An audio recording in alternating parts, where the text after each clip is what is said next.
व्यवस्थित समूह को वर्णों के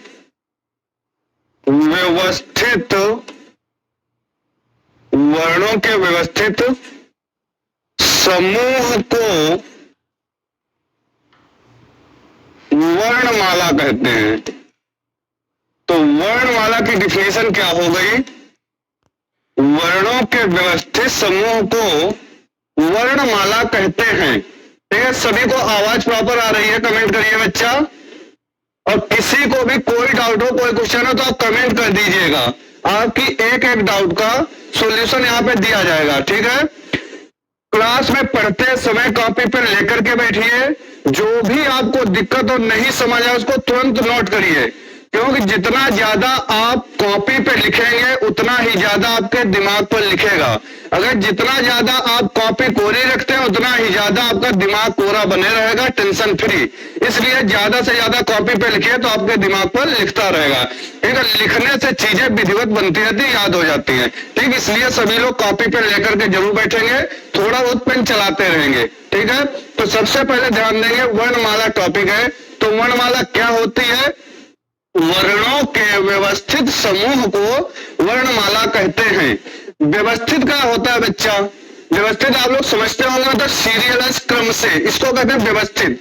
जैसे कि हमने लिया पहले छोटा आ, फिर क्या आया बड़ा आ, फिर क्या आया छोटी ई, फिर क्या आ गई बड़ी ई, और उसके बाद क्या आया छोटा ऊ, फिर बड़ा ऊ। तो ये क्या, ये एक व्यवस्थित क्रम है। इसी व्यवस्थित समूह को वर्णमाला कहते हैं। अगर हमने पहले लिख दिया बड़ा ऊ, फिर लिखा छोटा, फिर लिख दी बड़ी, फिर लिखा छोटा ई, इसको वर्णमाला नहीं कहेंगे। ठीक है, इतनी बात सभी को समझ आई? कमेंट करिए कि वर्णमाला क्या होती है। किसी भी चीज को रटने की जरूरत नहीं होती है बेटा, किसी भी चीज को बस उसकी बात को समझिए थोड़ा सा।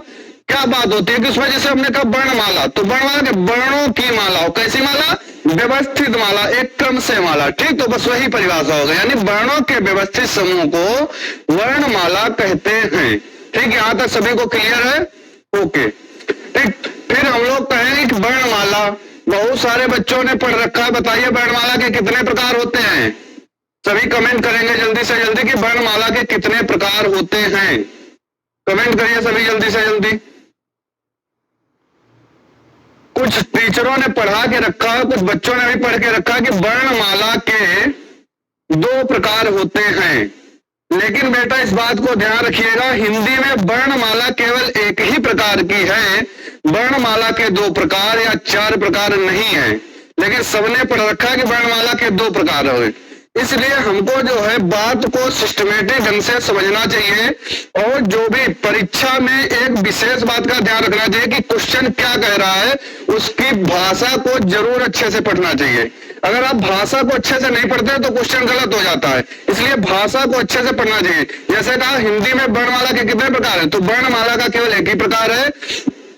लेकिन अगर पूछा जाए कि वर्णमाला में वर्ण कितने प्रकार के होते हैं, तो यहाँ पे बताना होगा आंसर 2 प्रकार के होते हैं।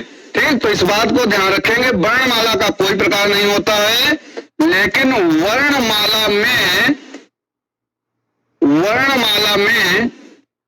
वर्ण कितने प्रकार के होते हैं, तो वर्णमाला में वर्ण 2 प्रकार के होते हैं। कितने प्रकार के होते हैं? 2 प्रकार के होते हैं।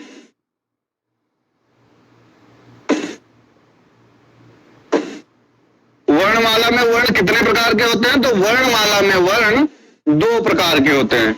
अब वो 2 प्रकार कौन से हैं बेटा? तो पहला प्रकार रहेगा स्वर,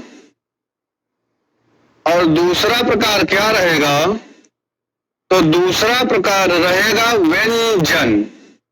ठीक, तो वर्णमाला में वर्ण 2 प्रकार के होते हैं। पहला स्वर आपका हो जाएगा और दूसरा व्यंजन हो जाएगा। ठीक है, यहां तक सभी को क्लियर? वर्णमाला किसे कहते हैं, वर्णमाला में वर्ण कितने प्रकार के होते हैं, तो 2 प्रकार के होते हैं, स्वर और व्यंजन। ठीक है, आगे अब हम लोग समझते हैं कि स्वर होता क्या है।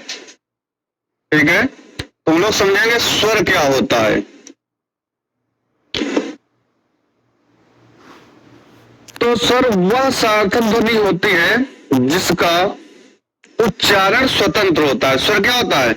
वे वर्ण जो स्वतंत्र रूप से बोले या लिखे जाने वाले वर्ण होते हैं उन्हें स्वर कहते हैं, जिनके उच्चारण में किसी भी दूसरे वर्ण की सहायता नहीं लेनी पड़ती है। ठीक, ये तो हो गई आसान अपनी लैंग्वेज की भाषा।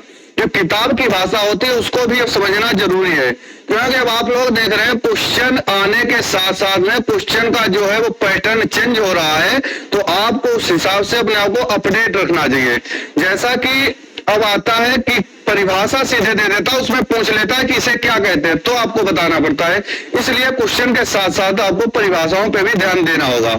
तो स्वर की क्या परिभाषा हो जाएगी किताब की भाषा में कि वे वर्ण जिनके उच्चारण में हवा मुख विवर से अबाध गति से निकलती है, अर्थात जिनके उच्चारण में एकदम स्वतंत्र रूप होता है, उन्हें स्वर कहते हैं। ठीक है, तो मुख विवर से, मुख विवर क्या होता है? तो मुख का मतलब मुख और विवर का मतलब होता है द्वार, जहां से आवाज आती है। ठीक, तो ये हो जाएगी परिभाषा। सभी लोग लिख लेंगे, देखेंगे क्या होता है स्वर। तो वे वर्ण जो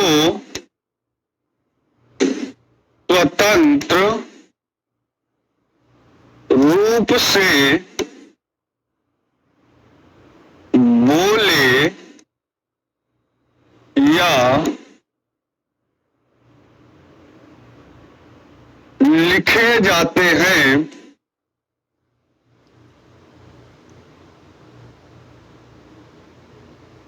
उन्हें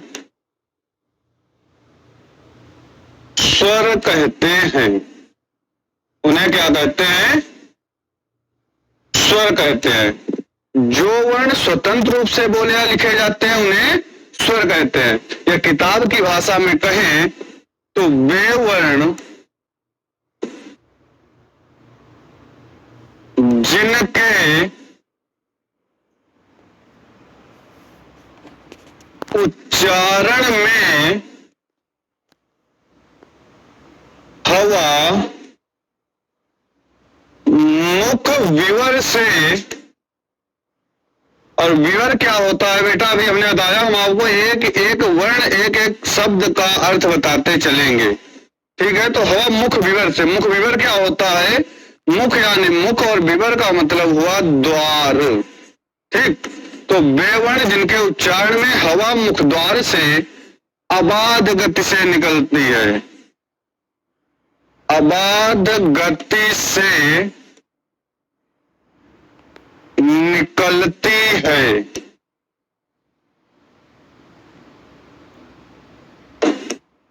स्वर कहलाते हैं।